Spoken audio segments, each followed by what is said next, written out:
तो क्या आपने कभी the Lord of the rings के बारे में सुना है, लेकिन उसकी स्टोरी काफ़ी ज़्यादा कॉम्प्लिकेटिंग लगी है। तो आज हम इस वीडियो में J.R.R. टोल्किन द्वारा बनाई गई एक ऐसी दुनिया जो जादू, रहस्यों, बहादुर नायकों से भरी है, एक ऐसी दुनिया जो मिडिल अर्थ के नाम से जानी जाती है, उसका एक ओवरव्यू जानने वाले हैं। तो मिडिल अर्थ एक विशाल और रहस्यमय दुनिया है जिसमें विभिन्न प्रकार के प्राणी और जादुई रहस्य हैं।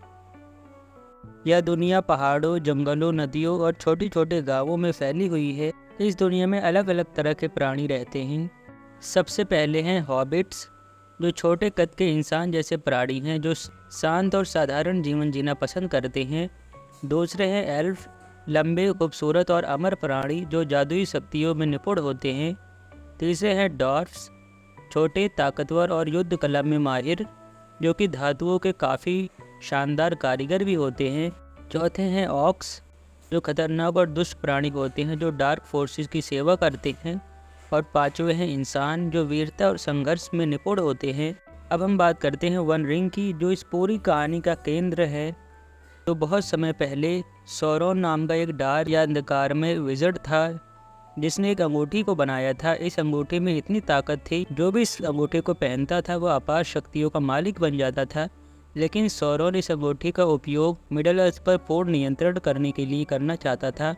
हालांकि सौरोन अपने इरादे में कामयाब नहीं होता और उसका अंत होता है, लेकिन अंगूठी कई मालिकों के पास से गुजरती है और सदियों तक गायब रहती है, किसी को उसका पता नहीं रहता।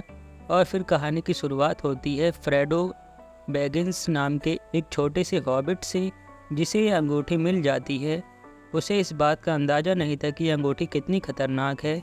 और फिर गैंडल्फ, एक महान जादूगर, उसे बताता है कि यह अंगूठी सौरोन की है और उसे मिडल अर्थ की बर्बादी को रोकने के लिए इसे नष्ट करना होगा। और फिर फ्रेडो इसे नष्ट करने की यात्रा पर निकलता है। पर फ्रेडो की यह यात्रा एक साधारण यात्रा नहीं थी। उसे इस अंगूठी को माउंट डूम नाम की ज्वालामुखी में ले जाकर नष्ट करना था, क्योंकि यही एकमात्र जगह है जहां इसे नष्ट किया जा सकता है।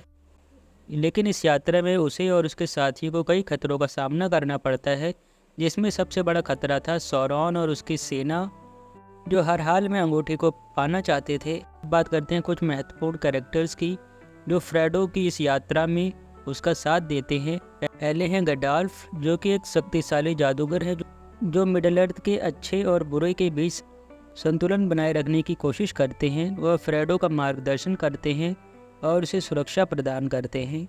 दूसरा मोस्ट इम्पॉर्टेंट कैरेक्टर है सैमवाइज गमजी, जो कि फ्रेडो का सबसे अच्छा दोस्त और वफादार साथी होता है। वह फ्रेडो का हर कदम पर साथ देता है। तीसरे हैं आरागॉन, एक बहादुर योद्धा और गुप्त राजकुमार, जो फ्रेडो की यात्रा में मदद करता है। उसकी अपनी एक अलग कहानी है जो मिडल अर्थ के सिंहासन से जुड़ी है। और बाकी हैं लेगोल्स और गिमली। लेगोल्स एक एल्फ होता है और गिमली एक डॉर्फ। शुरुआत में दोनों एक दूसरे के दुश्मन होते हैं, पर समय के साथ उनकी दोस्ती गहरी हो जाती है और वे एक दूसरे के सबसे भरोसेमंद साथी बन जाते हैं।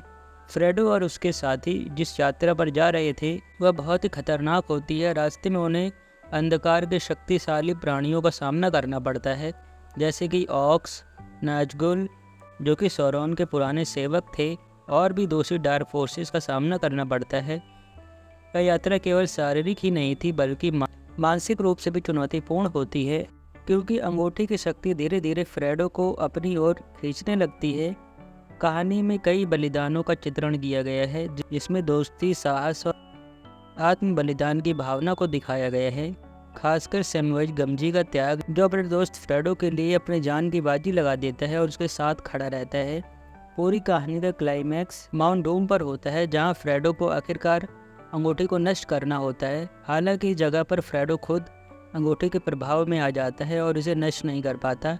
लेकिन किस्मत से एक और कैरेक्टर गोलम, जो कि पहले अंगूठी का मालिक रह चुका था, गलती से अंगूठी के साथ माउंट डूम नाम के ज्वालामुखी में गिर जाता है और अंगूठी नष्ट हो जाती है और सैरोन का पूरी तरह से अंत हो जाता है और मिडल अर्थ को एक नई शुरुआत मिलती है।